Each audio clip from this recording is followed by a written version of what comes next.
जय माता दी सभी भक्तों को राधे राधे। आप सभी इस चैनल पे बने रहिए और आज हमारे इस चैनल का पहली ब्लॉग है। आप सभी का स्वागत है मेरे YouTube चैनल स्पिरिचुअल ज्ञान में। आप सभी साथियों को प्यार भरा नमस्कार। आइए आज हम बात करते हैं रामनवमी और भगवान राम की जन्म की कथा के बारे में। तो सबसे पहले हम चलते हैं रामनवमी इस बार 27 मार्च दिन शुक्रवार के दिन मनाई जा रही है।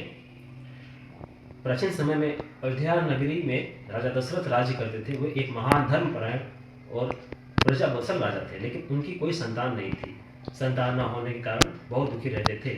एक दिन उन्होंने अपने गुरु वशिष्ठ की सलाह पर पुत्र प्राप्ति के लिए पुत्रेष्टि यज्ञ कराने का निर्णय लिया। यज्ञ का आयोजन बड़े विधि विधान से किया गया। इस यज्ञ को संपन्न कराने के लिए महान ऋषि भृंग को आमंत्रित किया गया।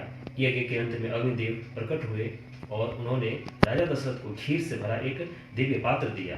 उन्होंने कहा कि यह खीर अपनी रानियों को खिलाने से उन्हें संतान प्राप्ति होगी। राजा दशरथ ने उस खीर को अपने तीनों रानियों कौशल्या, कैकेयी और सुमित्रा में बांट दिया।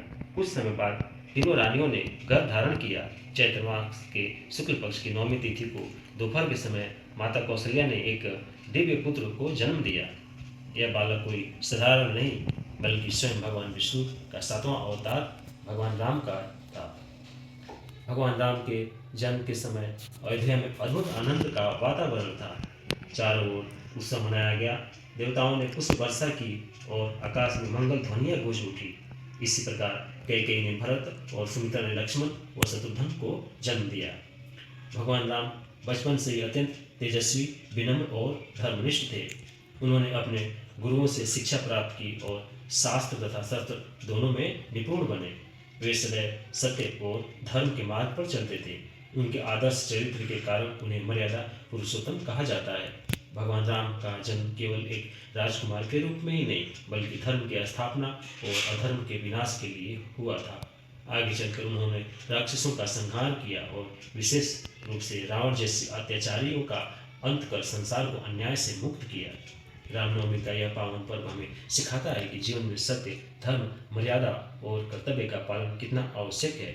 इस दिन लोग उपवास रखते हैं और मंदिरों में पूजा अर्चना करते हैं। भगवान राम के जन्म की कथा सुनते हैं। सीताराम।